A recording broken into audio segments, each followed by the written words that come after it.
Assalamualaikum warahmatullahi wabarakatuh. Halo semuanya, berjumpa kembali dengan saya Kang Restu. Apa kabar semuanya? Semoga kalian selalu sehat, baik, dan tentunya dimudahkan segala urusannya oleh Tuhan Yang Maha Esa. Amin amin ya rabbal alamin. Seperti biasa, kali ini Kang Restu akan menceritakan sebuah kisah drama rumah tangga horor dan juga cerita-cerita horor misteri. Dan sebelum masuk ke ceritanya, tentunya bagi kalian yang belum subscribe, jangan lupa klik tombol subscribe-nya, klik lonceng notifikasinya, serta like video ini agar kalian tidak ketinggalan cerita-cerita menarik dari channel ini. Kang Restu juga mengucapkan banyak-banyak terima kasih kepada kalian semua yang telah mendukung dan juga mensupport channel ini. Oke, terima kasih. Dan langsung saja tanpa berlama-lama lagi, bagaimana kisahnya?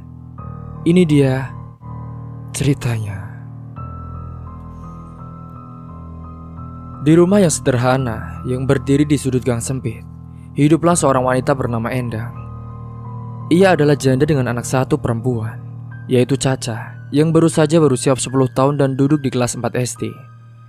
Rumah itu terbuat dari bata merah dengan cat yang mulai mengelupas, atap seng yang sudah bocor di beberapa titik, serta pagar besi tua yang berkarat.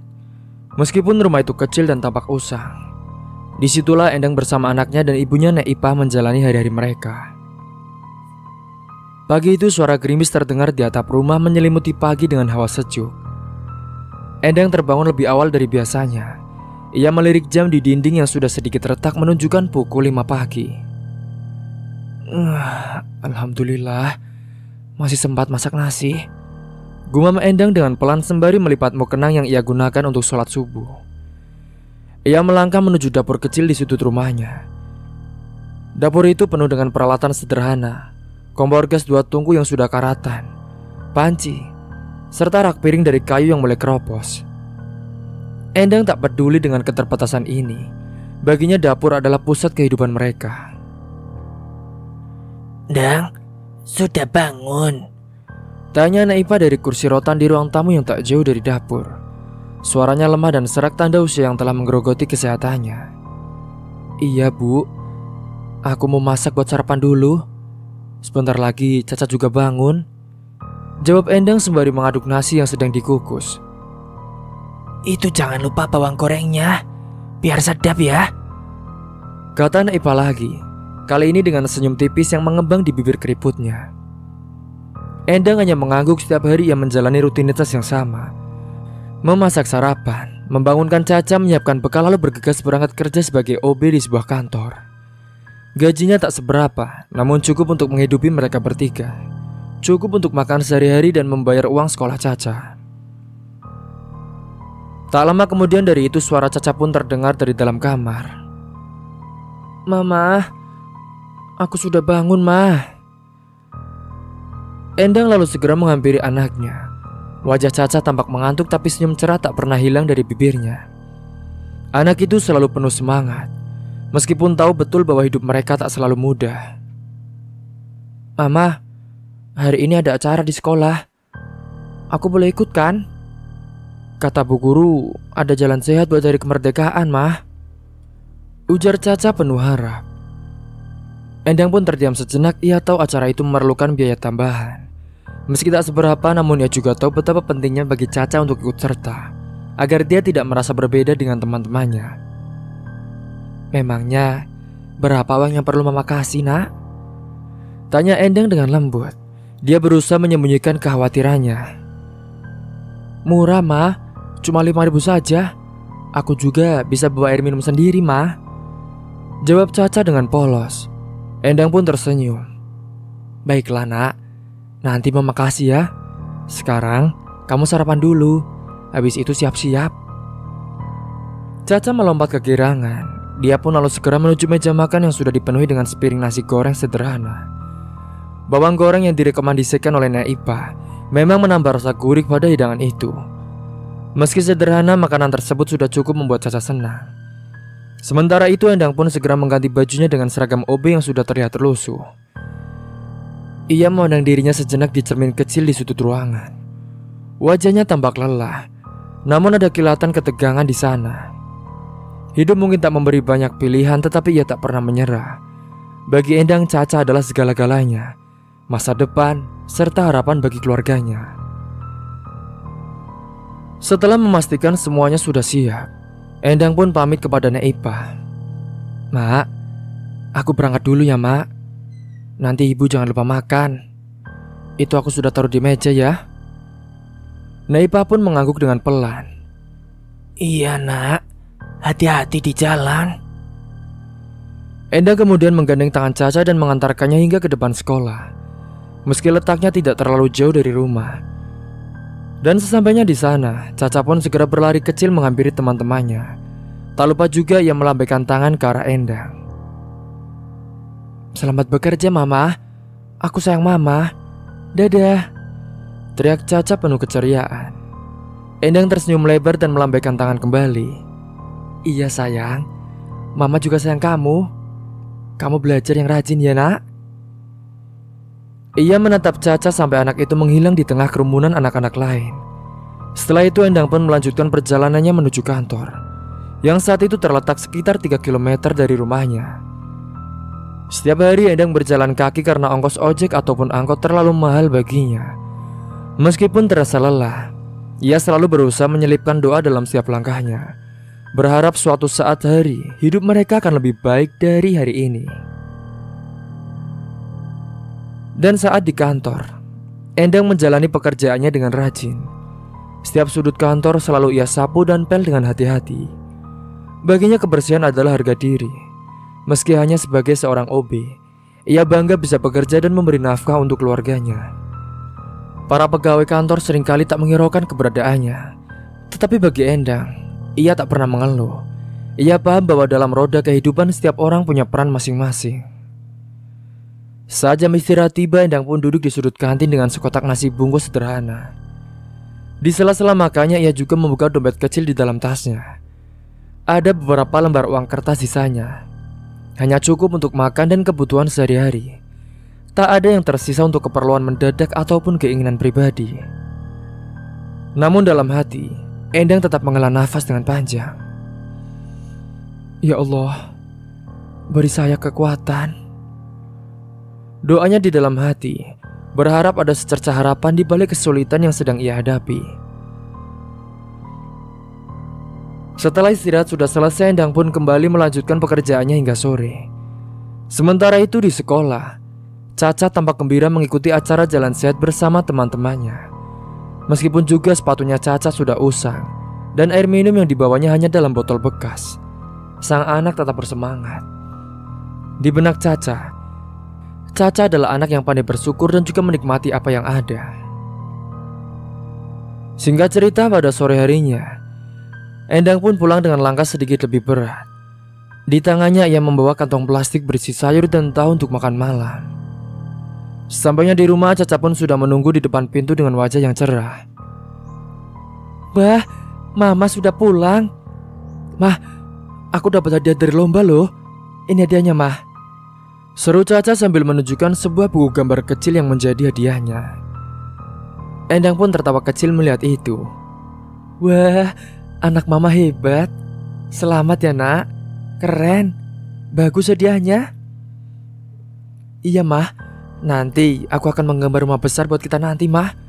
Kalau aku sudah besar dan bisa bekerja, aku mau belikan rumah yang lebih bagus buat Mama dan Nenek."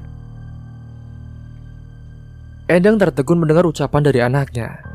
Di balik kepolosan kata-kata Caca tersimpan harapan yang besar. Ia langsung memeluk anaknya dengan erat, merasa bahwa segala lelah dan pengorbanannya terbayar oleh senyum kecil itu. "Sayang, Mama cuma butuh kamu jadi anak yang baik ya nak. Itu sudah lebih cukup. Makasih ya nak, selalu ada buat Mama," bisik Endang pelan di telinga Caca. Malam itu meski hujan turun dengan deras, rumah kecil itu dipenuhi oleh kehangatan. Nek Ipa duduk di kursinya, tersenyum memandang Caca yang asik menggambar. Sementara saat itu Endang pun sibuk memasak di dapur. Di tengah kesederhanaan hidup mereka, cintanya mengikat keluarga kecil itu lebih kuat dari segalanya. Endang tahu jalan di depan masih panjang dan penuh rintangan. Tapi ia percaya selama ada cinta, doa dan harapan, mereka semua akan bisa melewati. Meskipun hidup tak pernah mudah, ia yakin akan selalu ada cahaya di balik hujan itu. Singkat cerita, pada pagi harinya, Endang seperti biasa berjalan menuju kantornya dengan langkah yang berat. Meski langit tampak cerah, hatinya saat itu terasa penuh mendung. Semalam ibunya Nek Ipa mengeluhkan rasa sakit di persendiannya. Usia yang kian menua membuat tubuhnya semakin lemah. Tapi Endang tahu mereka tidak punya uang untuk membawanya ke rumah sakit. Nek Ipa hanya mengandalkan obat dari warung yang dibeli dengan sisa uang yang tak seberapa. Endang pun menarik nafas dalam-dalam. Bekerja di kantor itu tidak mudah sebagai seorang OB. Di sisi lain dia juga harus berhadapan dengan para karyawan yang seringkali memandangnya sebelah mata. Mereka, para karyawan berpakaian rapi dengan jas mahal, membawa tas kulit yang elegan dan mengenakan sepatu berkilau. Sebaliknya dengan Endang mengenakan seragam OB yang lusuh dengan sepatu kets usang yang solnya sudah mulai terkelupas. Singkat cerita, sampainya di kantor, Endang segera menuju ruang pembersihan untuk mengambil peralatan kerjanya. Namun sebelum ia sempat memulai pekerjaannya, terdengar suara langkah cepat mendekat. Itu adalah suara sepatu dari Pak Ariman, bos mudanya yang terkenal angkuh dan juga keras kepala. Endang, kenapa masih di sini? Lantai di depan ruangan saya kotor itu. Apa kamu tidak lihat? Seru Pak Ariman dengan nada tinggi. Endang terkejut padahal baru saja ia memasuki ruangan itu dan belum sempat memeriksa semuanya. Maaf Pak, saya baru saja sampai. Baik Pak, saya akan bersihkan segera, jawab Endang dengan lembut, berusaha menahan rasa malu dan perih di hatinya. Baru sampai? Itu alasanmu ya? Kerjamu itu gampang Dang. Bersihkan kantor saja tidak becus. Bagaimana bisa kamu mau dibayar? Hah? Pak Ariman pun terus menghujat tanpa memberi kesempatan Endang untuk menjelaskan. Endang menunduk menahan air mata yang hampir jatuh. Ia tak boleh menangis, karena di balik semua ini ada Caca dan Nek Ipa yang mengandalkannya. Ia harus tetap kuat seberapapun beratnya ia menjalani pekerjaan ini. Saat Pak Ariman berjalan pergi, beberapa karyawan di situ ikut nonton. Beberapa dari mereka bahkan berbisik-bisik sambil tersenyum dengan sinis. Lihat tuh OP yang selalu bikin masalah. Pantas saja gajinya kecil, kerja aja gak becus, kata salah satu karyawan perempuan dengan nada mengejek. Yang lain tertawa kecil seakan setuju dengan ejekan itu. Endang mendengar semuanya, tetapi ia memilih untuk diam. Baginya kata-kata itu hanyalah angin lalu. Meskipun hatinya teriris, ia tidak bisa membalas apa yang bisa ia lakukan. Dia hanyalah seorang OB, dan semua orang di sana memandangnya tak lebih dari itu. Hari-hari seperti itu selalu menjadi ujian bagi Endang. Namun ia selalu menguatkan dirinya setiap kali merasa ingin menyerah. Wajah sang anak dan Mak Ipa selalu muncul di benaknya, mengingatkan betapa pentingnya ia tetap bertahan dalam hal ini. Meskipun di tempat kerja banyak musuh yang meremehkannya, ia tahu betul satu hal, demi keluarganya ia akan terus melangkah untuk itu. Sementara di rumah saat hari mulai beranjak sore, Endang kembali dengan perasaan letih yang lebih dari sekedar fisik. Di ruang tamu yang sempit, Nek Ipa pun duduk di kursinya dengan wajahnya tampak pucat. Mak, bagaimana hari ini? Apakah sudah mendingan? Sudah minum obatnya, Mak? Tanya Endang sambil berlutut di depan ibunya. Nek Ipa pun mengangguk pelan, tapi jelas dari wajahnya kalau ia menahan sakit. Sudah Nak, tapi rasanya makin berat. Lutut ini sudah tidak kuat lagi menopang tubuh. Endang merasakan hatinya hancur melihat kondisi ibunya yang semakin tua. Nek Ipa adalah pilar kekuatan di hidupnya. Dan kini ia mulai merasakan bahwa usia dan penyakit sedang menggerogoti tubuh tua itu. Namun apa daya, uang untuk membawanya ke rumah sakit tidak ada. Mak, maafkan Endang ya Mak. Andai saja aku ada uang lebih Mak, pasti akan aku bawa Mak ke dokter. Tapi sekarang uangnya hanya cukup untuk kebutuhan sehari-hari Mak. Tapi Mak tenang ya, Endang pasti akan cari jalan Mak. Endang janji, kata Endang sambil menggenggam tangan ibunya yang keriput. Nek Ipa pun tersenyum dengan lemah. Jangan dipikirkan itu Nak. Ibumu sudah tua. Mungkin memang sudah saatnya begini. Asal kamu dan Caca baik-baik saja, itu sudah lebih dari cukup. Endang menggeleng pelan, menahan air matanya agar tidak tumpah. "Mak, jangan bicara begitu, Mak. Mak harus sembuh. Aku gak bisa tanpa emak." Tiba-tiba suara Caca pun terdengar dari dalam kamar. "Mama, kenapa nenek bilang begitu, Ma? Nenek pasti sembuh kan?" Caca yang masih dalam seragam sekolahnya, dia mendekati mereka dengan raut wajah khawatir. Anak itu selalu penuh semangat, tapi kali ini tampak ada kekhawatiran di matanya yang polos. Endang berusaha tersenyum untuk menenangkan Caca. "Tentu saja, Nak. Nenek kamu akan sembuh. Kita cuma butuh sedikit waktu dan berdoa." Caca mengangguk dengan pelan meski tampak jelas ia belum sepenuhnya yakin. Di usianya yang masih belia, Caca mulai memahami kerasnya hidup yang mereka jalani. Dan setelah makan malam yang sederhana di malam itu, Endang pun menyibukkan dirinya dengan pekerjaan rumah, membersihkan piring dan menyiapkan air hangat untuk Naipa. Namun saat itu pikirannya terus berkelana, memikirkan bagaimana caranya agar ia bisa mendapatkan uang lebih untuk membawa ibunya ke dokter. Dia tak bisa terus-menerus membiarkan ibunya menderita. Singkat cerita, pada keesokan harinya di kantor, seperti biasa Endang pun mulai dengan membersihkan ruangan sebelum para karyawan datang. Namun saat ini suasana di kantor hari itu terasa lebih tegang. Dari bisik-bisik yang ia dengar, rupanya Pak Ariman baru saja mendapatkan proyek besar yang membuatnya semakin sibuk dan juga mudah marah. Semua pegawai di kantor tampak lebih berhati-hati, takut menjadi sasaran amarah dari bos muda itu. Saat Endang tengah sibuk mengepel lantai di lorong, tiba-tiba pintu ruang rapat pun terbuka dengan keras. Gebrak! Pak Ariman muncul dengan wajah merah yang padam.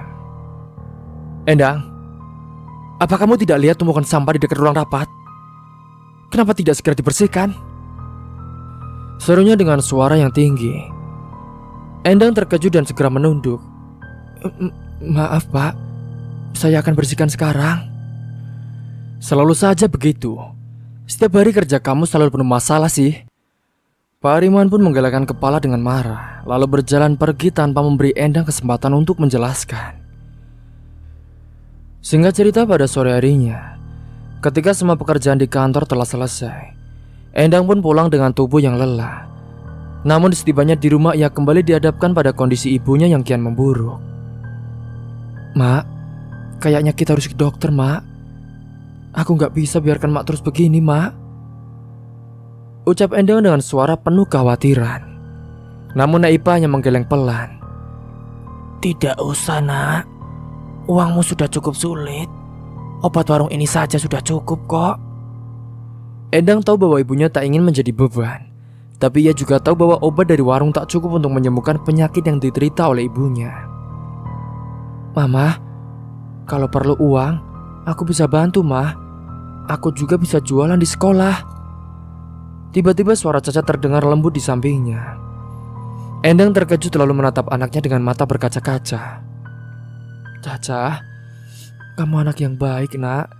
Tapi tidak usah ya. Kamu harus fokus belajar saja, biar Mama yang cari cara." Hari itu terasa seperti biasa bagi Endang. Ia berjalan ke kantor dengan langkah yang lelah namun tetap tegar. Pikirannya melayang ke banyak hal. Keadaan ibunya, Caca yang semakin besar, dan kebutuhan sehari-hari yang selalu menghantui. Sementara Naipa masih sering mengeluh tentang sakit di persendiannya, tapi seperti biasa, sang ibu selalu mengatakan, "Jangan khawatir, Nak. Mak gak apa-apa. Ini sudah biasa." Dan setibanya di kantor saat itu, Endang pun segera memulai pekerjaannya seperti biasa. Lantai yang dipel, meja-meja yang harus dibersihkan, serta tumpukan sampah yang perlu dibuang. Di tengah-tengah kesibukannya, ponselnya yang sederhana berdering.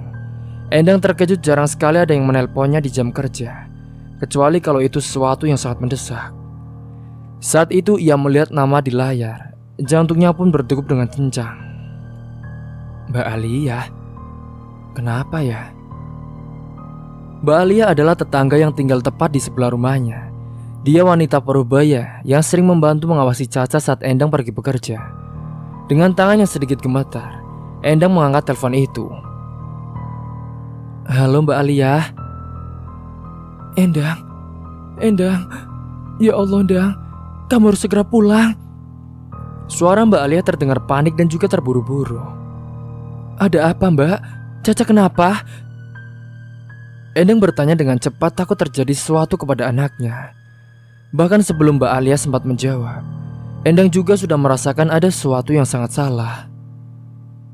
Bukan, ini soal ibumu, Nek Ipah. Caca tadi pulang dari sekolah dan dia menemukan Nek Ipah. Ibumu sudah tidak ada, Endang.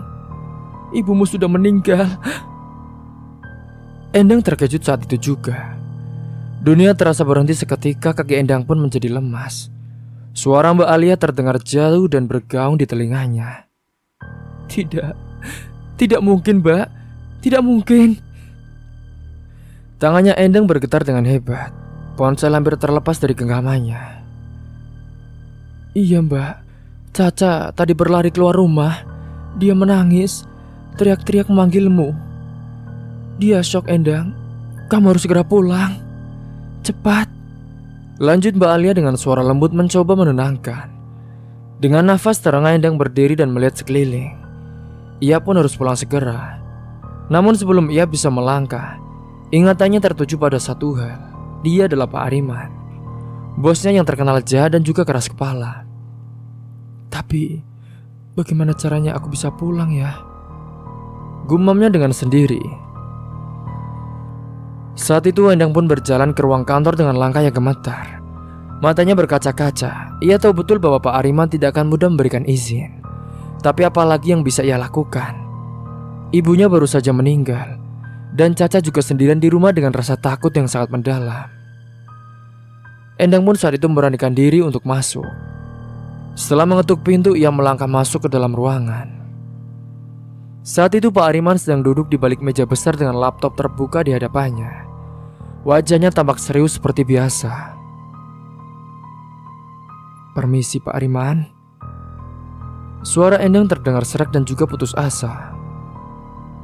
Maaf Pak, saya baru saja mendapat kabar bahwa ibu saya meninggal dunia Pak. Saya mohon izin untuk pulang sekarang ya Pak. Pak Ariman mendongak menatap Endang dengan wajah dingin. Meninggal? Iya Pak, saya harus segera pulang. Anak saya sendirian di rumah, dan saya juga harus mengurus pemakaman Pak. Untuk sesaat ruangan itu menjadi hening. Pak Ariman memandangi Endang dengan tatapan menilai, seakan-akan sedang mempertimbangkan sesuatu. Lalu, siapa yang akan menyelesaikan pekerjaanmu di sini? Ucapnya dengan nadanya masih datar dan tanpa belas kasihan. Kamu tahu kan, kita sedang sibuk akhir-akhir ini. Dan kamu malah minta izin mendadak seperti ini. Saat itu Endang merasa dunianya runtuh. Bagaimana mungkin seorang begitu dingin terhadap kesedihan seperti ini? Saya mohon Pak, ini darurat. Ibu saya baru saja meninggal Pak. Saya mohon. Ulang Endang, suaranya hampir pecah oleh tangis yang ia tahan. Pak Ariman pun menghela nafas panjang dan bersandar di kursinya. Baiklah, kamu bisa pulang, tapi dengan satu syarat. Endang pun menunggu mencoba menahan nafas. Karena kamu meninggalkan pekerjaan mendadak, dan juga memang sekarang kantor sedang sibuk-sibuknya, gajimu bulan ini akan saya potong 10%. Endang pun saat itu menelan ludah. Di tengah duka yang begitu dalam, ia malah masih harus menerima kenyataan pahit ini. Tapi apalagi yang bisa ia lakukan? Bukannya dia mendapatkan bantuan kematian, namun dia malah mendapatkan pengurangan gaji. Sungguh kejam saat itu. Dia pun butuh izin untuk segera pulang demi Caca dan juga demi ibunya. Baiklah Pak, jawab Endang akhirnya. Meski hatinya terluka tanpa berkata-kata apa lagi, ia segera berbalik dan keluar tanpa berkata apa-apa. Air mata yang sejak tadi ditahan kini mulai jatuh perlahan. Sepanjang perjalanan pulang, pikiran Endang penuh dengan kenangan tentang ibunya. Naipa adalah wanita yang kuat. Sejak suaminya meninggal, Naipa yang membantu Endang merawat Caca. Meskipun tubuhnya semakin lemah dengan usia, semangat hidupnya tak pernah pudar. Tapi sekarang wanita yang menjadi tumpuan hati Endang itu telah pergi. Singkat cerita, setibanya di rumah, Endang melihat Mbak Alia berdiri di depan pintu dengan Caca di sampingnya. Mata anaknya itu sudah sembab, wajahnya penuh dengan air mata. Begitu melihat ibunya, Caca langsung berlari dan memeluk erat Endang. "Mama, nenek, Ma. Nenek sudah tidak ada, Ma." Isak Caca dengan suara yang tersendat-sendat. Endang memeluk anaknya erat-erat menahan tangis yang seakan ingin meledak. Di balik pelukan itu, Endang merasa hancur. Kehilangan ibu yang selama ini menjadi sandaran dalam hidupnya adalah pukulan berat yang tak pernah ia bayangkan akan terjadi secepat ini. Singkatnya, beberapa hari kemudian, pemakaman berlangsung dengan sederhana, hanya tetangga dan kerabat dekat yang hadir.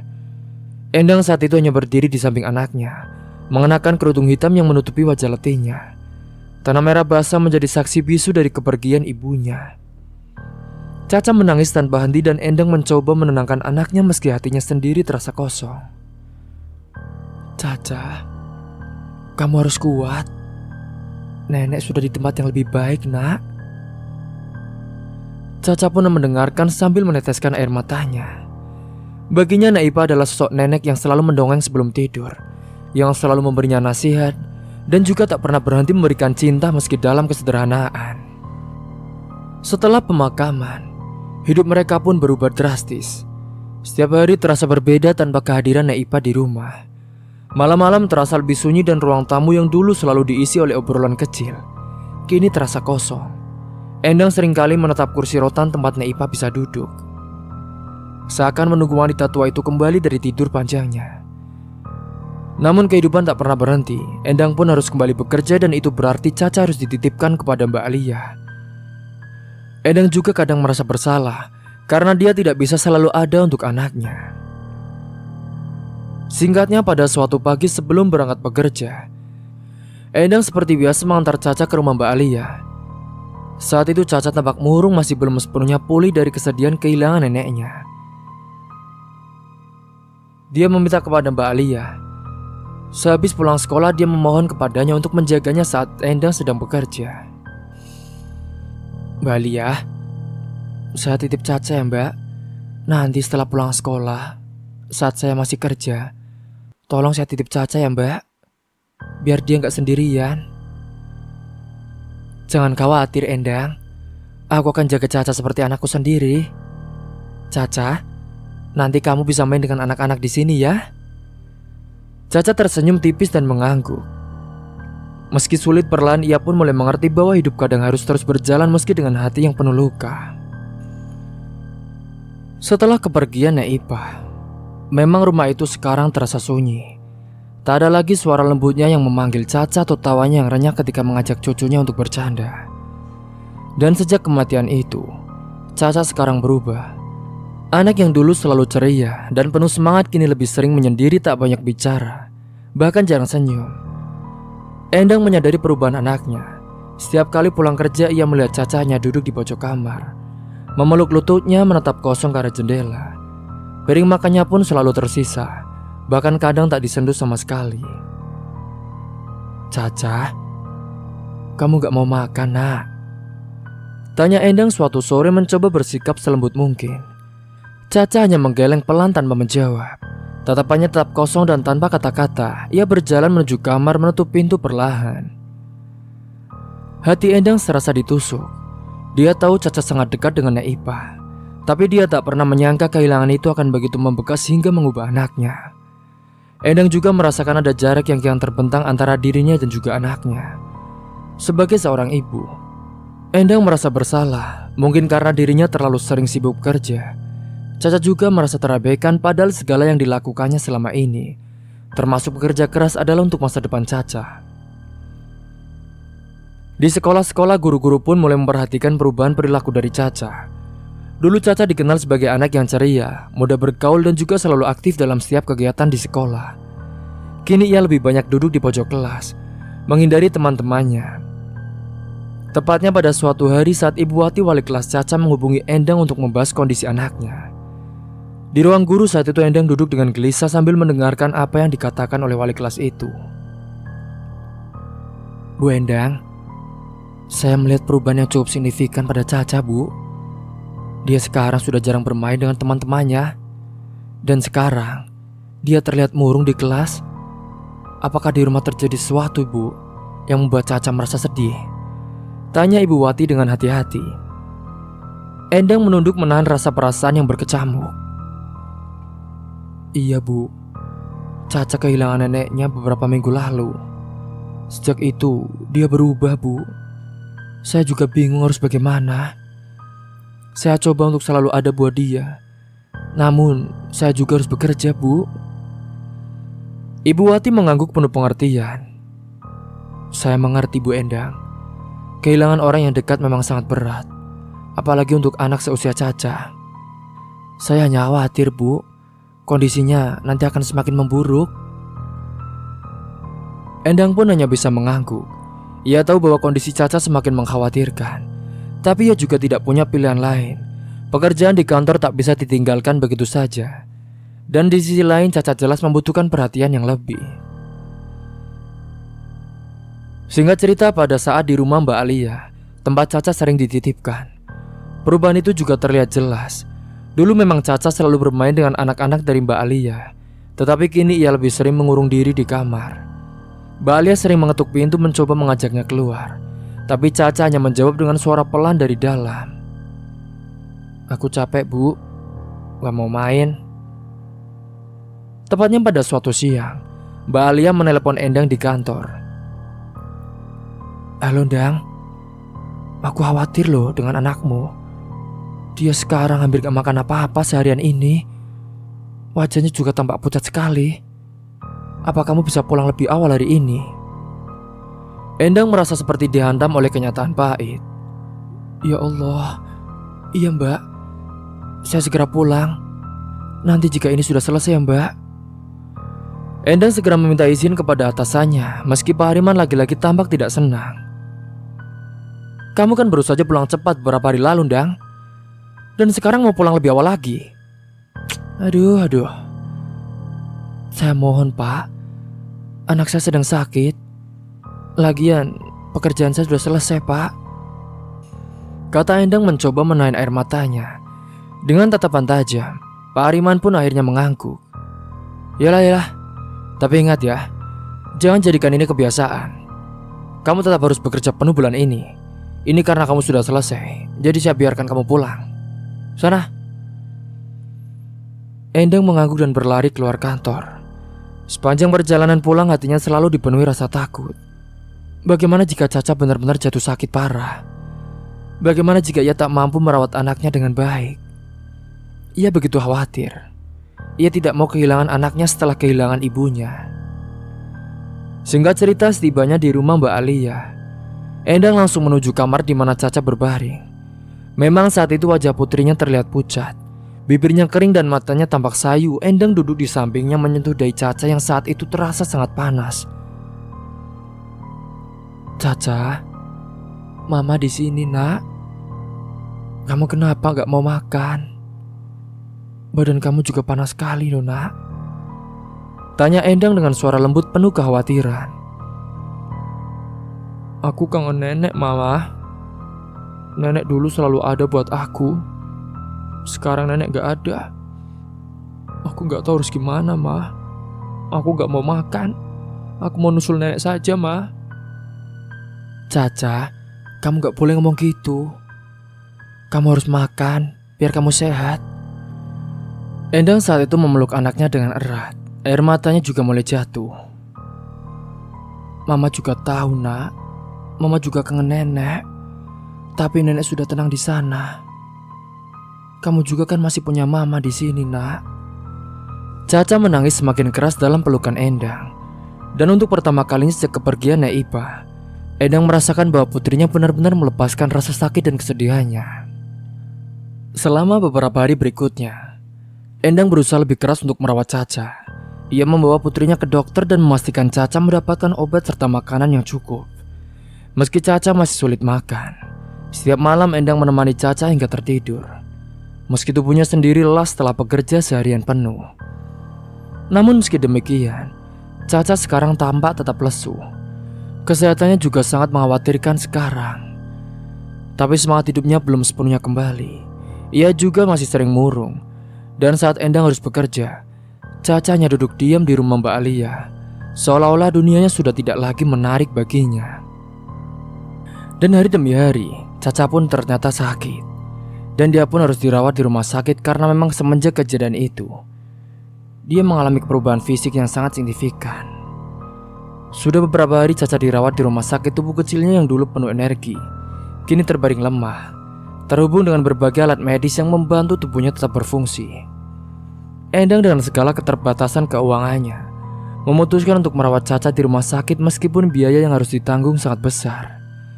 Endang tahu ia tidak bisa kehilangan Caca, satu-satunya orang yang tersisa dalam hidupnya. Singkatnya, pada suatu malam setelah keseharian bekerja, Endang duduk di samping ranjang Caca, memegang tangan kecil anaknya yang terasa semakin dingin.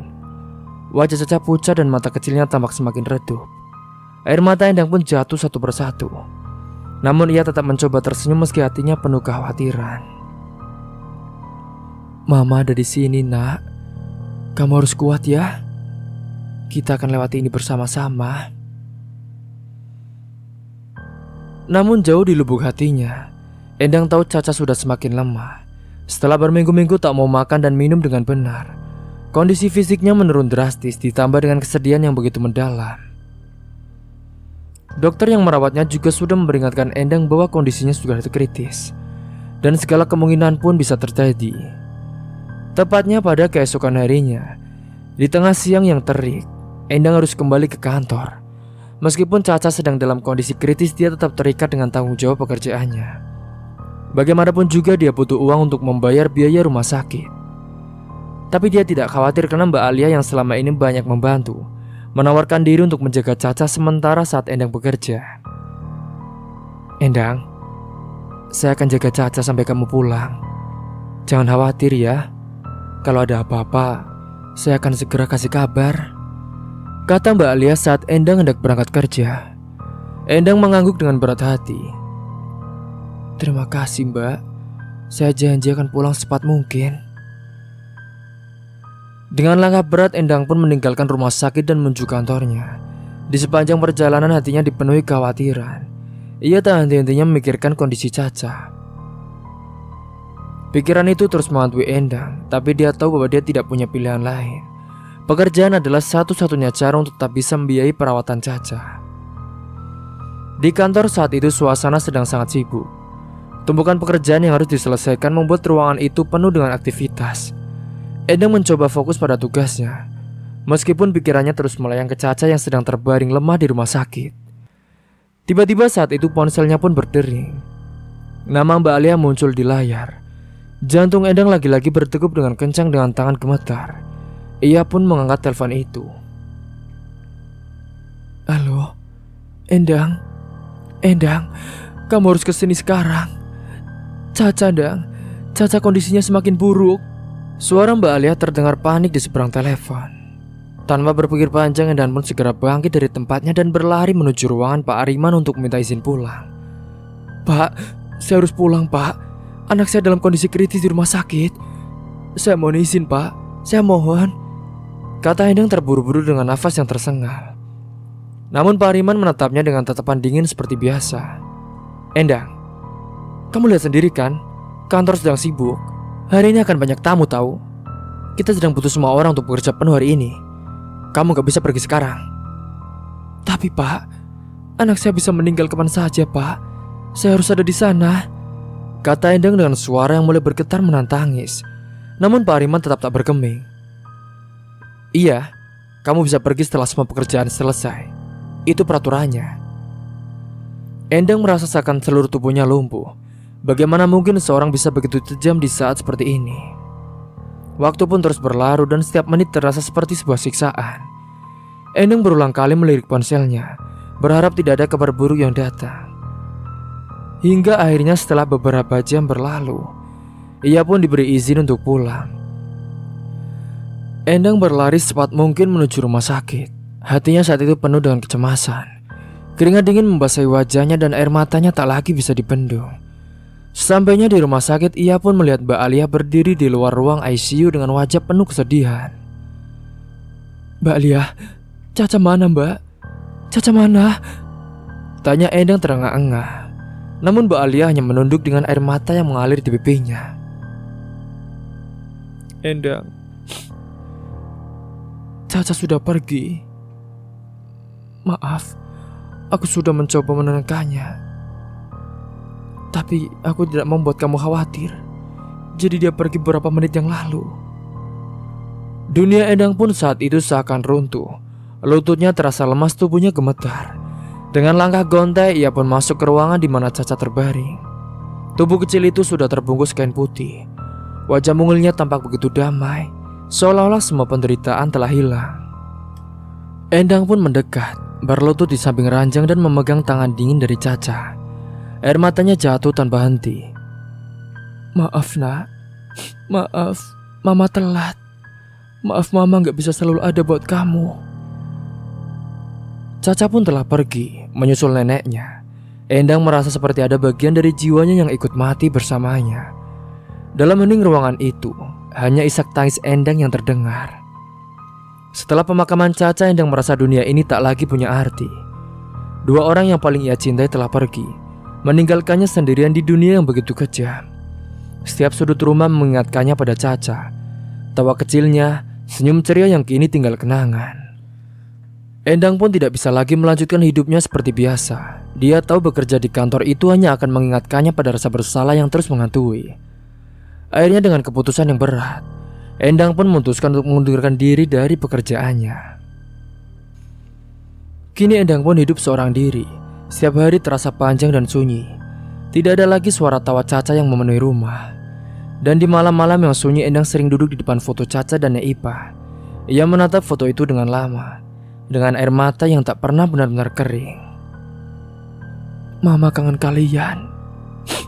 Mama akan selalu kangen. I love you buat kalian semua." Cerita pun selesai. Wah. Dan dari kisah ini, semoga kalian juga bisa mengambil hikmah dan pembelajaran, serta kalian juga bisa mengambil sisi positifnya dan buang-buang jauh sisi negatifnya.